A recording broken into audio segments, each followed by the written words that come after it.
I'm Amy Tyberg. I'm an interventional endoscopist at Robert Wood Johnson in New Jersey. It's my honor to be here today as part of this fantastic course.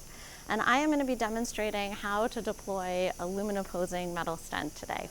So as you can see, the first step when we talk about deploying these stents is to advance the scope and find our target collection.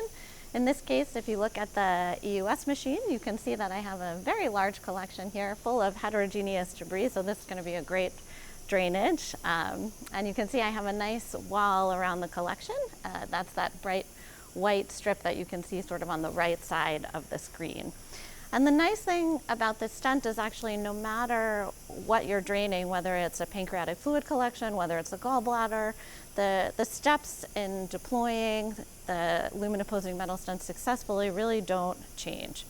So the first step, as I mentioned, is to find your perfect window on EUS, and you can see what you're looking for is really the minimum amount of distance between the collection and the GI lumen, because that's going to give you the best apposition and the best trajectory for successfully deploying the stent in the area that you want it to deploy. So now that I found my good collection, you can see I'm pushed right up against the collection. I have no space between my lumen and the collection. I'm happy with my window here. So I'm going to go ahead and advance my stent through the working channel of the scope.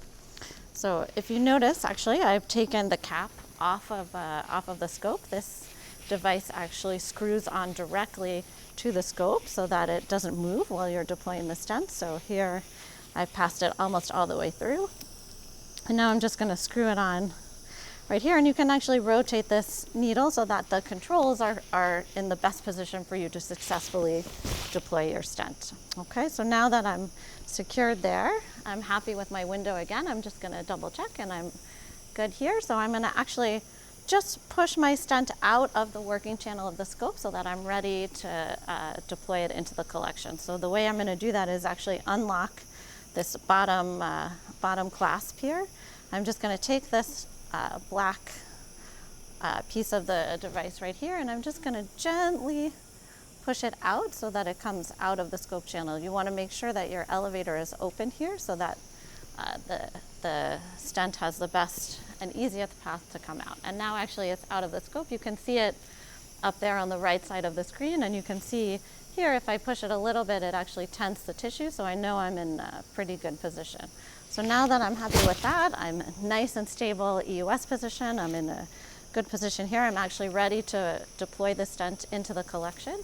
Most of us are using freehand deployment techniques at this point, meaning that we're not going over a guide wire. We're just going directly with cautery into the collection. And so I am going to demonstrate that technique here. So the first thing I'm going to do is hook up the cautery. So it actually connects right on the back of the device. Actually, it's up here. There's a little, yep, if you just, it should snap right in there. All right, and now, as I like to say, now we're hot. So we're ready to go ahead and deploy. So you can't see, but I have my pedal here right on the ground, and I'm gonna, the way that I do it is I'm gonna start by using a tad of cautery and then gently push the stent through the collection, watching the EUS and keeping myself nice and stable position so that I know exactly where I'm going. So here I'm pushing the cautery, and you can see as I push the stent out, I've now passed into the collection. Okay, and now I'm going to actually advance my stent even further in just without the cautery here because I've already gone through the wall, so I can successfully move all the way in. That gives me the most amount of room to successfully deploy the flange in the lumen of the collection. So now that I'm happy with this position, I'm going to lock that in place, again using the bottom clasp here. And now I'm going to actually remove the cautery so that I don't need that anymore.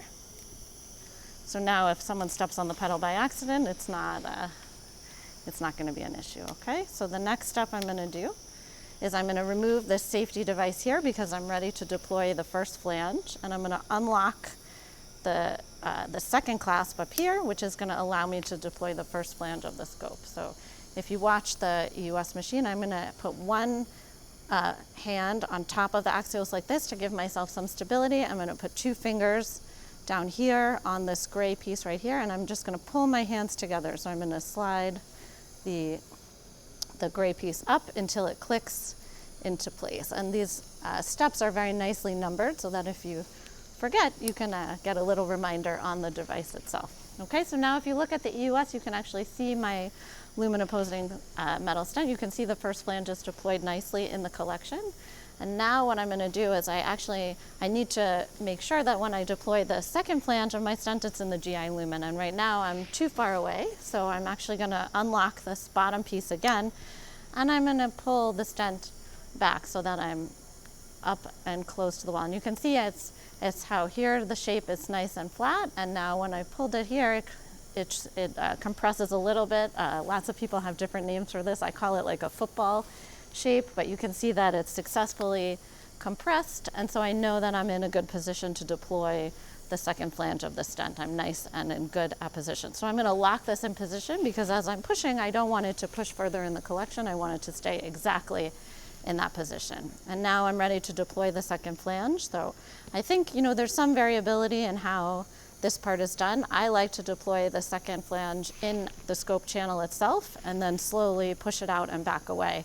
And that way I feel secure that I'm not going to accidentally misdeploy the stent by pushing it too far in or pulling it out. So I'm going to unlock this device here, and then I'm going to use the same technique that I used to deploy the first flange to deploy the second. I'm going to put my thumb on the top of the stent here. I'm going to put my 2 fingers here, and I'm going to slowly move the pieces together. And you can see there's a little bit of movement there, but not a ton.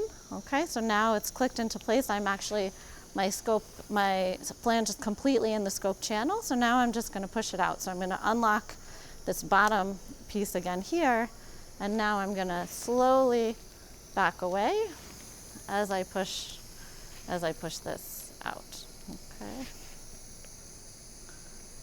Okay, and here it comes, and there you can see now the Lumen Apposing metal stent is bridging the collection beautifully. I'm very happy with that, and so I'm going to take out this deployment catheter here. You can see it coming out nicely on EUS. Okay, and now I have successfully deployed my stent. So the next step is actually going to be to remove this, and if this were a real patient, you'd be able to see me actually go back down with endoscopic vision, and you'll be able, you're going to have to take my word for it because we're not going to use endoscopic imaging, but if you look at the model, you have one flange beautifully deployed in the GI lumen and the other flange successfully deployed in the collection. And if it's a really great case, we're going to see purulent material, maybe some gallstones draining out, but these are always very, very exciting and successful cases. So thank you so much for watching this demo. I hope that it was helpful. And thank you again.